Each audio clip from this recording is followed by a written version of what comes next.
everything that you want to know. This is, of course, the women's show, but it's also for the entire family. Well, we went shopping here today at the Home Depot, and you'll be surprised how many creative ideas we actually found. This road has been in the making for 2 decades, and now it's finally open. In fact, this segment right here between Park Avenue and Mahan Drive just opened about an hour and a half ago. Sheriff's deputies turned up empty-handed after a 3.5-hour search today. Joining me, I have one of those first responders, Tallahassee Fire Chief Tom Quillen.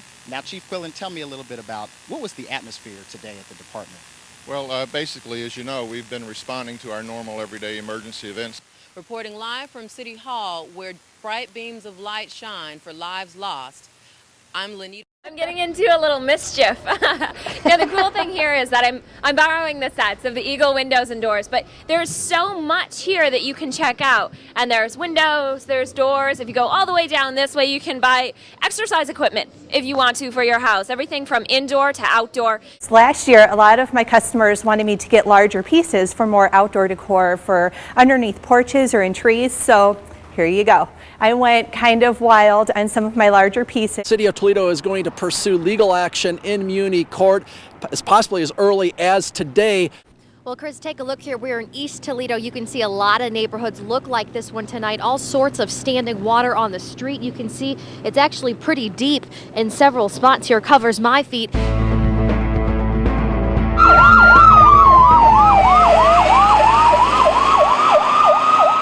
In your darkest hour, these are your guardian angels. And these are their wings. They could be your key to survival. They're Tallahassee's paramedics and EMTs. We go along with this crew to take a behind-the-scenes look at emergency care. What we found out when it comes to life and death, every second counts. Right now, things can still pop loose. It's a Friday night. It's going to be a nice warm night. People gonna be out to play. For Blake Register and Darrell Hall, keeping patients alive starts at dispatch when they get the 911 call. But he is still breathing. We'll have the ambulance and the fire department there shortly. In no time, Blake and Darrell hit the streets, and within minutes, Hold. Let's make that number go a little higher. a possible stroke victim is rushed to the ER. Check her levels to see if it was the medication or the fact she might have had a small stroke of some sort.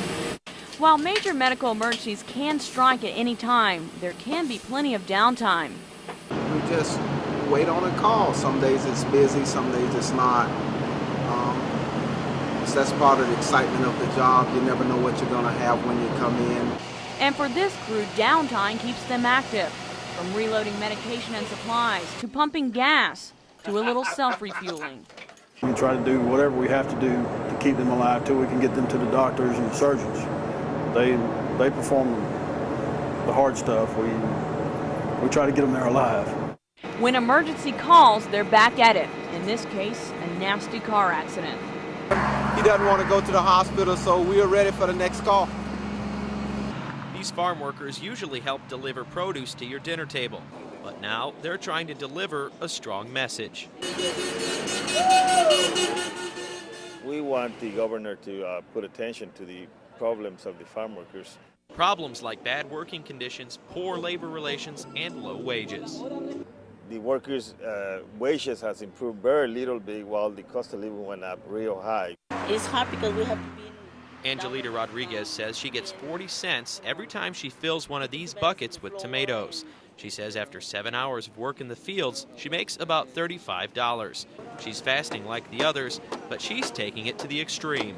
I'm going to stay here with no drinking, no eating, no nothing until Monday. Es para el pueblo o para los miembros trabajadores de malas condiciones. Pedro Lopez moved to Florida from Guatemala 30 years ago. He's not a U.S. citizen, but he still says he's entitled to higher wages. And we really don't think it matters if we're citizens or residents because we contribute a great deal to the economy of this country. And we're the ones that get the harvest to the table that everybody eats. So we think that we should be looked after just the same as any citizen would be. Crime scene investigators pick up shell casings at the Pinecrest West apartments. Residents here say they heard multiple gunshots. It was just like a firecracker. The second shot rang out and then the third shot.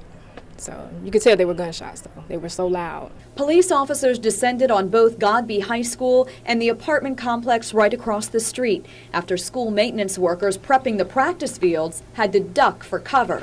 The maintenance workers were so close by that it scared them. They thought people were shooting at them, so they immediately went and sought cover at the time and then notified law enforcement that they were being shot at. Godby High School was immediately locked down and stayed that way for 22 minutes.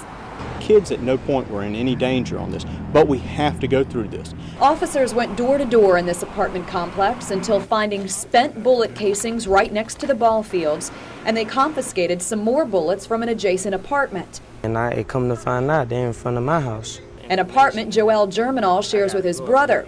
He came home from work to find it surrounded by cops. They took the shells for evidence and everything, but it ain't gonna trace that, you know. It was us. It can't be us because we weren't home, you know. Investigators say they don't know who fired the shots or why, or if they were intended for anyone in particular. They're still working on the answers to those questions. A Wakulla County family takes to the water on the hunt for bay scallops. We scouted ahead of time so that we'd have a jump on it and know where all the good scallops were. This time our news crew goes along. Scallop season has just begun along Florida's Gulf Coast. It's one of the best crops I've seen out of St. Mark's. It's really good. There's a lot of scallops down there this year. With a mask, snorkel, and fins, I'm ready to go. All right, here goes. I discovered collecting scallops couldn't be easier. I got one. Oh, very good.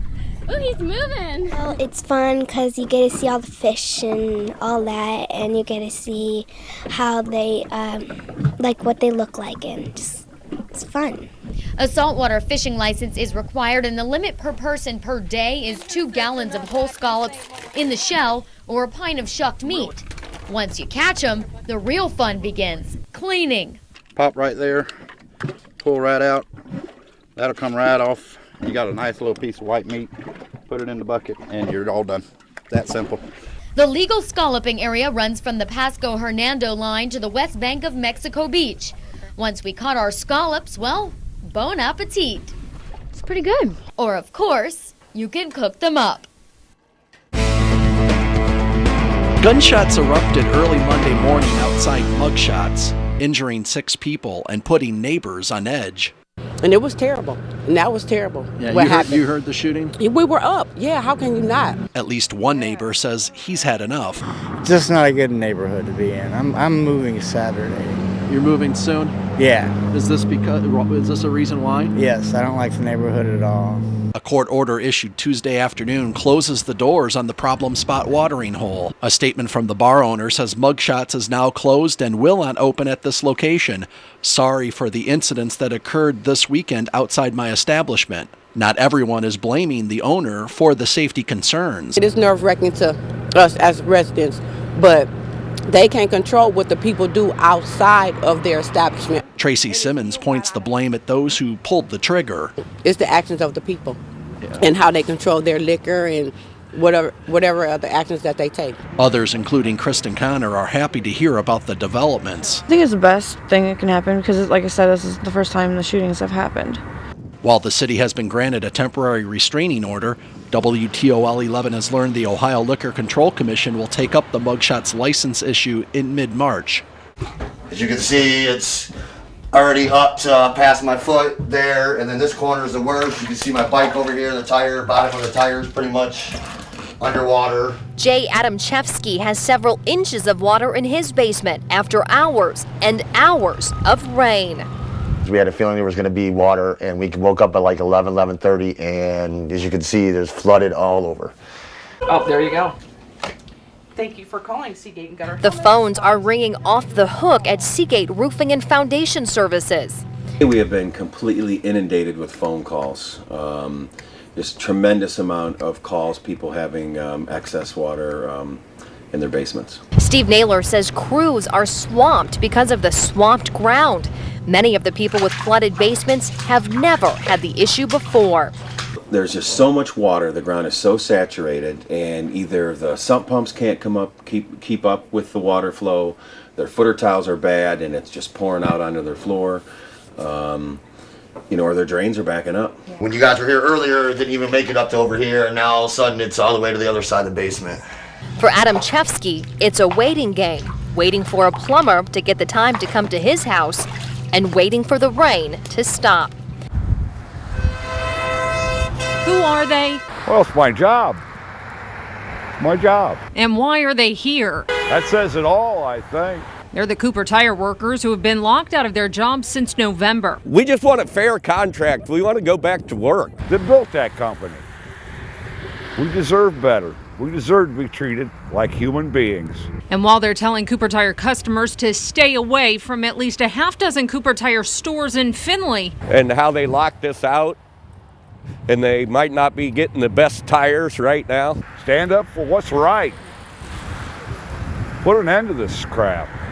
Take America back. They're also asking those retailers to sign their petition. We had a letter that we asked them to sign, and they weren't allowed to sign it because that's what they were told. And while they're taking the front line in the Flag City, United Steelworkers also took up the fight across the country, continuing this informational picket at least 100 more stores nationwide. It's time people stood up, quit being so complacent, and taking whatever's dealt them. They want to make sure everyone is clear that they were locked out and didn't walk out. When you come by, don't be mean to us, don't flip us off or anything. We're just out here trying to fight for what's right for us. And they're hoping gained support will also lock out future company sales. This isn't the United States Incorporated. It's the United States of America.